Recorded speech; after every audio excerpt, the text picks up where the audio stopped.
सतसाहिब जी, आप जो कह रहे हैं, पहले तो आपने बड़ी चतुराई से ये सोचकर कि हम पवन दास को फांसेंगे, बड़ी चतुराई से आपने ये सवाल किया कि भगत जी, क्या गुरुजी के रूप में काल आ सकता है?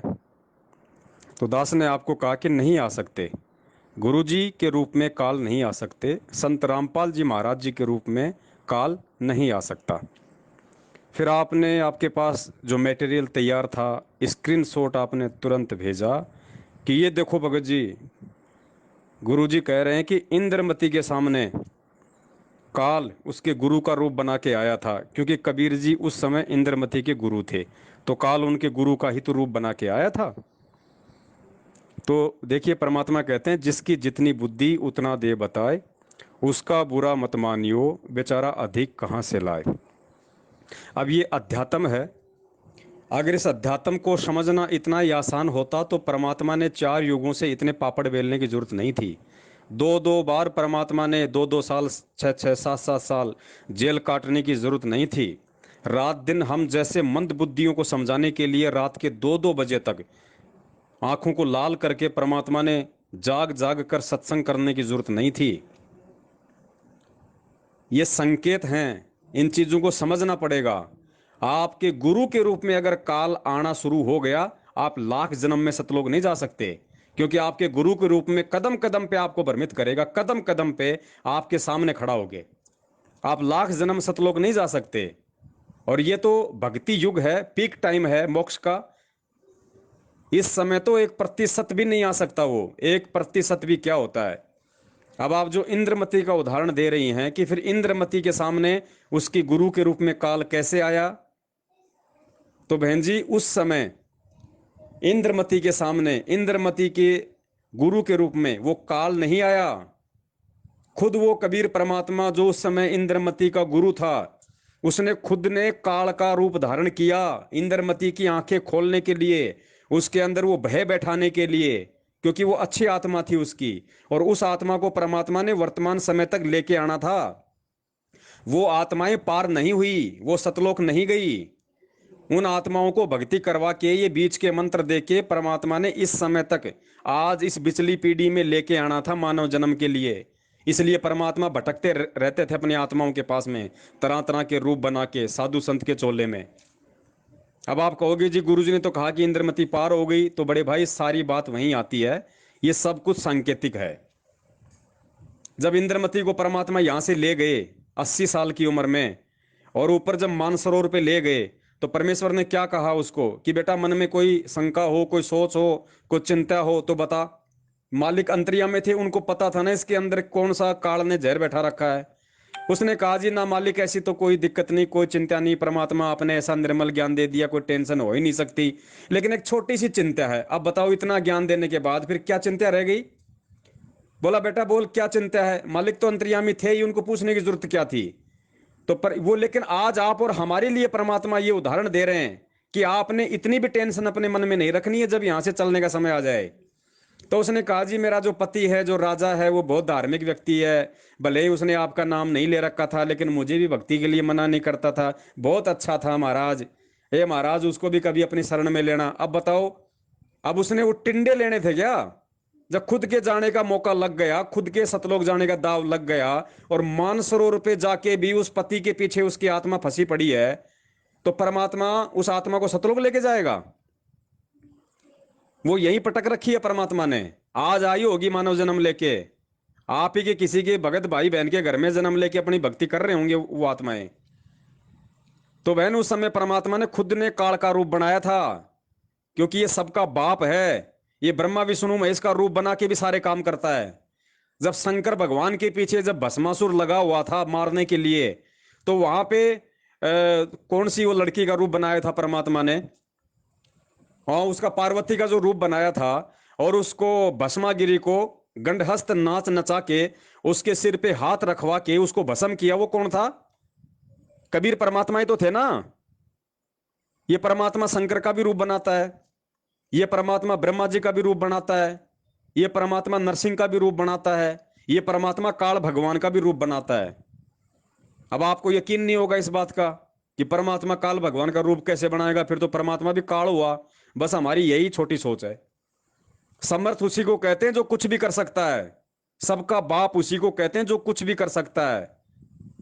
अब इस बात को मैं आपके साथ ज्यादा माथापच्ची ना करके, अगर आप समझदार होंगे तो संकेत में समझ जाएंगे कि परमात्मा भी काल का रूप बना सकता है या नहीं बना सकता।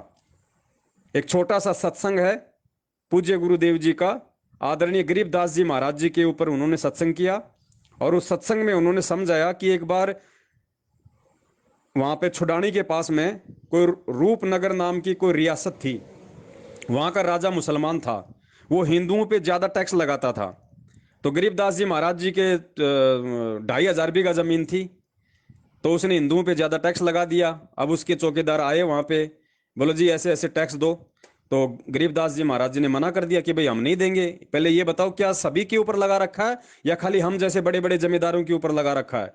तो उन्होंने कहा कि आप जैसे बड़े जमींदारों के ऊपर। तो गरीबदास जी महाराज ने कहा कि नहीं देंगे, जाओ बोल दो अपने राजा से। दूसरे दिन राजा ने हुक्म दिया कि उनको पकड़ के लेके आओ। तो गरीबदास जी महाराज जी थे, साथ में उनके कुछ भगत थे, सब वहां पे चले गए। वहां जाके राजा से बातचीत हुई, तो राजा को भी जो है आदरणीय गरीबदास जी महाराज जी ने मना कर दिया कि भैया हम अगर पूरी जनता पे अगर एक समान कानून लागू करो तो हम मानेंगे, नहीं तो नहीं मानेंगे। तो राजा बड़ा क्रोधित हुआ और ऐसे व्यक्तियों को वो सजा देता था ताकि और लोगों में भय उत्पन्न हो। तो एक शेर था उसके पास में, गरीबदास जी महाराज जी को और भक्तों को शेर के बाड़े में छोड़ दिया, और उधर से उस शेर को छोड़ दिया कि इसको शेर खाएगा, दुनिया देखेगी दीवारों पे चढ़ के, आगे से मेरे आदेश की अवहेलना करने की कोई हिम्मत नहीं करेगा। तो ऐसा ही किया। अब महाराज तो महाराज थे, वो तो परमात्मा थे। शेर जैसे सामने आया, गरीबदास जी महाराज जी ने आशीर्वाद की मुद्रा में हाथ कर दिया, वो कुत्ते की तरह जमीन पे बैठ के पूंछ हिलाने लग गया। और फिर उसी समय जो जो व्यक्ति वहां जो खड़े थे, गुरुदेव ने बताया, ध्यान से सुनना ये सत्संग आगे, जितने भी लोग वहां पे खड़े थे हजारों की संख्या में गांव वाले, जो ब्रह्मा जी की पूजा करता था गरीबदास जी महाराज जी ने उसको ब्रह्मा जी के रूप में दर्शन दिया। जो भैरू की भक्ति करता था उसको भैरू के रूप में दर्शन दिया। जो ब्रह्मा विष्णु महेश की करता था उसको उसके रूप में दिया दर्शन। यानी जो जिसको अपने इष्ट रूप में पूज के भक्ति करता था उसी रूप में गरीबदास जी महाराज जी ने वहां सबको दर्शन दिए। और जो राजा था एक समय की बात है, वसीबूत थी, गरीबदास जी महाराज जी ने काल के रूप में दर्शन दिए। ये सत्संग ध्यान से सुन लो और उम्मीद करता हूँ बहुत जमीन की समाधान हो गया होगा। आगे से और फरूखनगर की रियासत में छुड़ानी पड़ती थी, जो पड़ता था शहर, ये फरूखनगर की रियासत में पड़ता था। तो फरूखनगर का नवाब बहुत बदमाश था। उसने क्या किया कि हिंदुओं के ऊपर एक विशेष कर लगा दिया, जमींदारों पर विशेषकर जमीन का। तो सबसे ज्यादा जमीन गरीबदासिया का। जब वहां पर वो पहुंचे, उनके वर्कर कर्मचारी, तो महाराज जी ने पूछा, भाई ये सभी पर लगा दिया या हमारे पर लगाया है, यानी हिंदुओं पर लगाया है? तो बोले काफिरों पर लगाया है। यानी तो राज साहब का जैसा वो माहौल है, कह दे बंदी छोड़। बोले भाई हम फिर ये नहीं देंगे, आपका कारोबार नहीं देते, जा कह देते रहे राजा ने जाको 21-19 और लाई। तो राजा ने फिर सुनिश्चित भेज दिया कि या तो फलाने दिन यहाँ पर उपस्थित हो जाए, और नहीं तो घसीट कर लाओगे घोड़े का बांध के। गरीबदास जी महाराज के साथ 4-5 हमारे जैसे भक्त और साथ में गरीबदास जी फरूखनगर पहुंच गए। जब फरूखनगर पहुंचे पता चला कि वो मुर्जे में आ गए।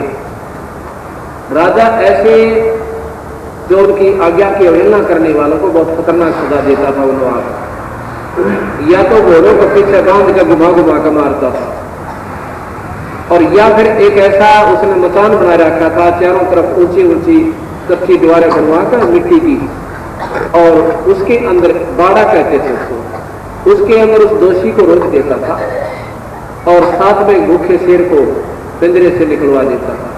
और वो भाग कर और शेर इनको ऐसे नचा कर मारता और खाता था। साथ में सारे नगरी वाले को कह दिया जाता था कि सभी आकर के उस तमाशे को देखेंगे बाई ऑर्डर, कि ताकि और भी इस बात से घबरा जाए कि राजा की बात का अवहेलना करने की ये बूढ़ी सजा होती है।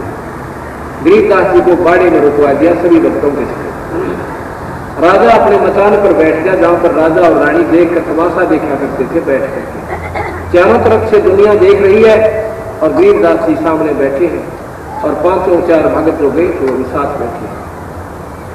भूखे शेर का पंजरा वहां से खोल दिया जाता है और शेर एकदम ऐसे टूट का पड़ता है कि जैसे अब खा जाएगा। बंदी छोड़ गरीबदास जी ने ऐसे कर दिया। वो शेर जैसे कुत्ता होता है ऐसे दोन दबोच लेता है और आके के बंदी छोड़ के पैरों को चाटना शुरू कर देता है। बोल सतगुरुदेव। इस बात को देखकर सभी को पसीने आ जाते हैं। गरीबदास जी खड़े हो जाते हैं। अब खड़े हुए तो ऐसे नजर आए जो भी जिस इष्ट के रूप में देख रहा था उन्हीं के रूप में दर्शन दे रहे हैं और नवाब को काल दिखाई दे रहे हैं। नवाब ने वहीं से हाथ जोड़ दिया, महाराज जी मुझे बख्श दो। बंदी छोड़ बोले नीचे आ गए। नीचे आगा दंडोत प्रणाम करे, खाड़ी कर लिए, पैर पकड़ के छोटे को कहने लगा तुम अल्लाह की जात हो, तुम खुदा हो, मुझे रब बख्श दो मालिक, मेरे से गलती हो गई। कहने लगा मेरी बात सुन ले ध्यान से, क्या कि ये कर किसी पर नहीं होना चाहिए, या तो राजा समदृष्टि होना चाहिए भाई आपकी रैयत है, आपके ऊपर आश्रित है बेचारे, सबका बाल बच्चे हैं, या तो सम्मान कर लाएंगे और नहीं तो भाई इतना खतरनाक कर इस समय में कौन ही फूक गए। फिर कह दिया कि जीव इंसान तेरे राज में नहीं होगी, अगर दिक्कत ही नहीं। सतगुरु महाराज वहां से आ जाते हैं और शेर भी उनके साथ साथ छुड़ाने आता है। आप शेर को लाकर के महाराज के गौ बहुत रखा करते थे, वहां छोड़ दिया। ऐसे खड़ा है जैसे कुत्ता खड़ा रहा करे, गौ की तरफ नजर भी नहीं करी।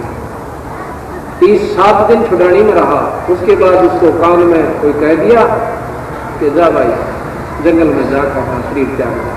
बड़ी में गया, तीसरे दिन बड़ी में मरा हुआ पाया।